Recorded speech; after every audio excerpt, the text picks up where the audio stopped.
జై శ్రీరామ్ అండి అందరికీ.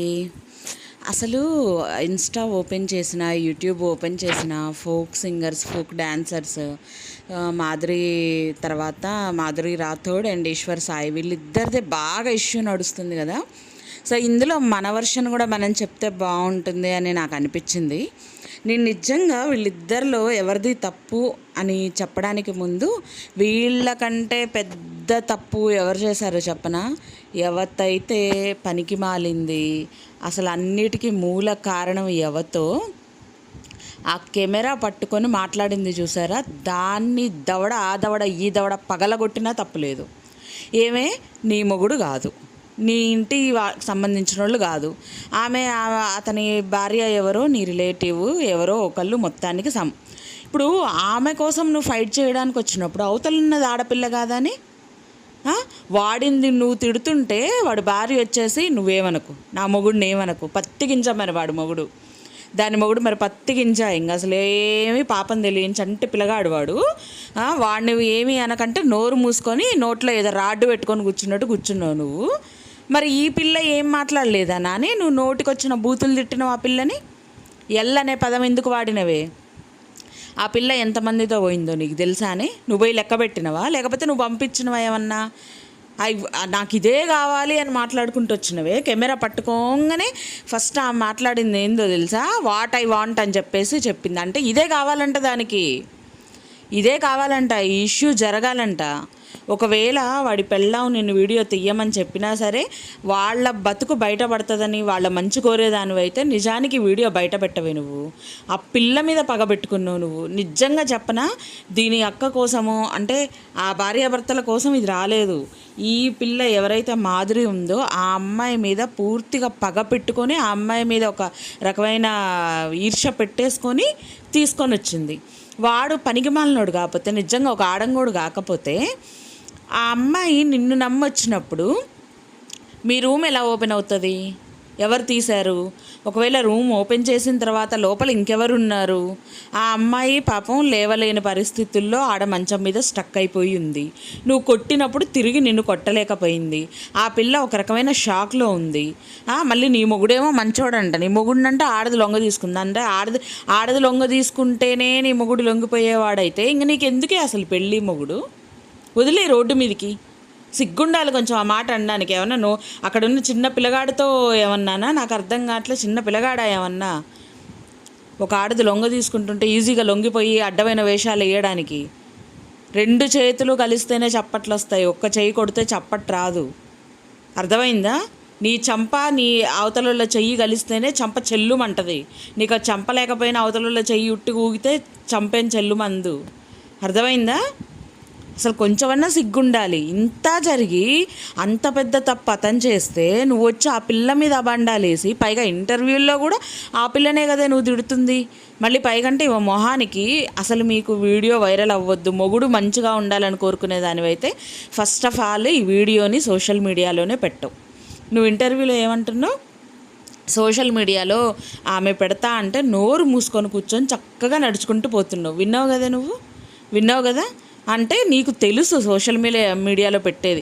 ఒకవేళ నీకు ప్రూఫ్ కోసమే కావాలని నేను ఆ వీడియో చేశాను అని చెప్పేసి మాట్లాడావు. మరి ప్రూఫ్ కోసం అయితే అది మీ ముగ్గురు మధ్యలో, మీ నలుగురు మధ్యలోనే ఉండాలి కదా, మీడియాకి ఎందుకు వచ్చింది? అంటే మీ లోపల ఆ కస అనేది ఉంది, ఆ పిల్ల పరువు తీయాలి అని. మీరు ఏమనుకున్నారో చెప్పనా?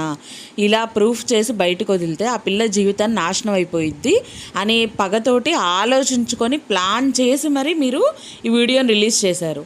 ఇక్కడ ఏమైందో తెలుసా? పాపం మీరు చేసిన తప్పాసు ప్లాన్ ఏదైతే ఉందో మొత్తం రివర్స్ అయింది. ఇప్పుడు ఆ పిల్ల తప్పు చేసింది, తప్పు చేయలేదని కూడా నేను అనట్లే. 100% ఆ పిల్ల తప్పు. అతనికి పెళ్ళయింది, భార్య ఉండి పిల్లుండి అసలు అలాంటి వాడితోటి వెళ్ళడం 100% తప్పు. అసలు ఆ పిల్ల స్టెప్ తీసుకోవద్దు. నీ కెరియర్ పోతే పోయింది. ఆఫర్స్ ఒక దగ్గర కాకపోతే ఇంకో దగ్గర వస్తాయి. అంతేగాని ఇలాంటి దరిద్రపు వేషాలు వేస్తే నిజంగా ఈరోజు నువ్వు ఈ సిచ్యువేషన్ని ఎంతలా ఫేస్ చేయాల్సి వస్తుంది చెప్పు. మరి ఇలాంటి తప్పు స్టెప్ వేయబట్టే కదా. అదే నిలకడగా నీవంతటా నువ్వు ఉండుంటే నిజంగా నీకు అవకాశాలు లేకపోయినా నీ క్యారెక్టర్ దెబ్బతినకపోయేది. ఈరోజు మొత్తం ఓవరాల్ సోషల్ మీడియా మొత్తం మొత్తుకుంటుంది అంటే నీ క్యారెక్టర్నే అక్కడ తప్పుపడుతున్నారు. సో క్యారెక్టర్ పోయిన తర్వాత మనిషి ఉన్నా లేకున్నా ఒకటే అన్నట్టే అయిపోతుంది పరిస్థితి. రేపు నీ ఫ్యూచర్ మొత్తం నాశనం చేసేసారు వాళ్ళు. అర్థమైంది. ఇంకేం ఫ్యూచర్ వెతుక్కుంటావు నువ్వు? ఎవరి దగ్గరికి పోయి వెతుక్కుంటావు ఫ్యూచర్ చెప్పు? సో నువ్వు చేసింది కూడా 100% తప్పు. ఇక్కడ నేనేమి నిన్ను సపోర్ట్ చేయట్లేదు, ఈ అమ్మాయిని మాధురి రాథోడ్ని నేనేం సపోర్ట్ చేయట్లేదు. కానీ అక్కడ ఏదైతే ఆ భార్య, ఆ కెమెరా పట్టుకున్న ఆవిడ ఇద్దరు చేసిన ఓవర్ యాక్షన్ నాకు అసలు నచ్చలేదు. నేను ఆ పాయింట్ చెప్దామని ఇప్పుడు నేను ఈ వీడియో చేయడానికి కూడా. మరి పాపం పసిపిల్లగాడే మరి ఇంట్లో పెట్టుకొని నువ్వు తినిపించమ్మా, నువ్వు పని చేసి నువ్వు తినిపించు. నువ్వు మీ ఆయన్ని ఇంట్లో పెట్టుకో, కట్టేసుకో. దున్నపోతుని వదిలినట్టు రోడ్ల మీదకి వదలడం దేనికి? అరే అసలు కనీసం ఆ పిల్ల తిరిగి కొట్టలేకపోతుంది, గట్టిగా ఏం మాట్లాడలేకపోతుంది. నువ్వు నీ మొగుడిని వదిలేసి వాడు షర్టు ప్యాంట్ వేసుకునే టైంలో కూడా నువ్వు ఈ పిల్ల దగ్గరికి వచ్చి ఈ పిల్లని కొట్టినావు. వాడు తప్పు చేయలేదా? మళ్ళీ అంట ముద్దు పెట్టుకున్నావా, పడుకున్నావా అంట. మరి పండగ చేయడానికి వచ్చారు, పేరెంటం చేయడానికి వచ్చారు. ఆడ సిగ్గుండాలి కొంచెం. మళ్ళీ ఏందో చిన్న పిల్లలతో మాట్లాడినట్టు, అయ్యో తప్పు చేయొద్దయ్యా, నువ్వు పరిగెత్తొద్దయ్యా, కింద పడితే దెబ్బలు తగులుతాయ్యా, ఏదో చిన్నపిల్లలకి చెప్పినట్టు. అసలు కొంచెమన్నా నాలెడ్జ్ లేదండి నిజంగా జనాలకి. కొంచెం కూడా నాలెడ్జ్ లేదు అని అనిపిస్తుంది. సినిమా ఇండస్ట్రీలో ఇవన్నీ చాలా వరకు కామన్ అండి. అసలు ఎలా అయిపోతుందంటే ఆడపిల్ల పరువు అయితే ఒకటి, మొగుడ పరువు అయితే ఒకటి. ఎవరైతే నలిగిపోతారో సో వాళ్ళు ఇంకా నలుగుతూనే ఉంటారు ఆడపిల్లలు. కానీ వాళ్ళు మాత్రం స్వేచ్ఛాజీవుల్లాగా తెల్లారే ఎంత బాగా నిన్ను నమ్ముకొని వచ్చిన అమ్మాయిని ఆడ కొడుతుంటే ఏం మాట్లాడలేదు, తిడుతుంటే ఏం మాట్లాడలేదు, చెయ్యి పట్టుకొని చక్కగా వెనకాల తోకెళ్ళిపోయినట్టు వెళ్ళిపోయావు. అక్కడ ఒక్కతే ఉంది. ఆ అమ్మాయి పరిస్థితి ఏంటి? ఎవరన్నా సపోర్టర్స్ ఉన్నారా ఆ పిల్లకి ఏమన్నా అయితే మీరు బాధ్యత తీసుకుంటారా మీరు? ఆ పిల్ల ఏదన్నా సీరియస్ సిచ్యువేషన్లో ఏదన్నా ప్రాబ్లం ఫేస్ చేయలేక, తట్టుకోలేక డిప్రెషన్కి లోన్ అయ్యి ఆ పిల్లకి ఏమన్నా జరిగితే మీరు బాధ్యత తీసుకుంటారా? మరి మీరు బాధ్యత తీసుకోనప్పుడు ఆ పిల్ల పరువు మీరెందుకు వీధికి ఎక్కారు, ఎందుకు బయట పెట్టారు? మీకు తెలియకుండానే అది సోషల్ మీడియాలోకి వచ్చిందా? ఆ కెమెరా పట్టుకున్న ఆవిడకి అంత కోపం లేకుండానే అన్ని మాటలు మాట్లాడిందా? అసలు పర్సన్ తిట్టట్లేదు, అసలు పర్సన్ ఆమెకి ఈ వెనకాలన్నామా పోసి హీట్ పెంచి తీసుకొచ్చిందండి. నిజం చెప్పాలంటే బాగా ఏమంటారు, ముందే ప్రిపేర్ చేసేసి నువ్వు కొట్టాలి, నువ్వు తిట్టాలి, వాడట్లా ఇది ఇట్లా అని చెప్పేసి బీపీ పెంచి తీసుకొచ్చింది. అసలు ఈవిడ్ని చూపించాలి కదా, అసలు ఈవిడ ఫేస్ రావాలి కదా బయటికి. కెమెరా పట్టుకున్న ఆవిడ వస్తే మేమందరం కూడా చూసి తరిస్తాం. పాపం తప్పు చేసిన వాళ్ళ ఫేసులు దొరికాయి, మరి పాపం ఏ తప్పు చేయని ఈవిడ ఫేస్ కూడా బయటికి రావచ్చు కదా. పెట్టరు మళ్ళీ ఇంత జరిగిన తర్వాత, ఆ అమ్మాయి పరువు ఇంతలా పోయిన తర్వాత, ఆ పిల్లని కొట్టిన తర్వాత వాళ్ళంట కూర్చొని డిస్కషన్ చేసుకొని ఆపేద్దామనుకున్నారంట. మళ్ళీ దీని గురించి ఎవ్వరూ చేయకండి, ఏమీ చేయకండి, ఇష్యూ చేయకండి, అది చేయకండి. మీరు స్టార్ట్ చేసిందే మీరు.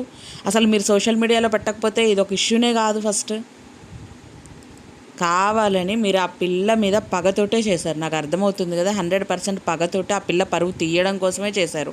కానీ ఇక్కడ మీకు అర్థం కానిది ఏంటంటే, ఆ పిల్ల పరువు ఏమో కానీ ఆ పిల్ల మీద సానుభూతి వీడియోస్ చాలా వరకు వచ్చాయి. మిమ్మల్నే అక్కడ మీరే బ్యాడ్ అయిపోయారు. మీరు వెళ్ళి ఇలా చేసి మీరే బ్యాడ్ అయిపోయారు. అండ్ నువ్వు నీ మొగుడినే బ్యాడ్ చేసావు.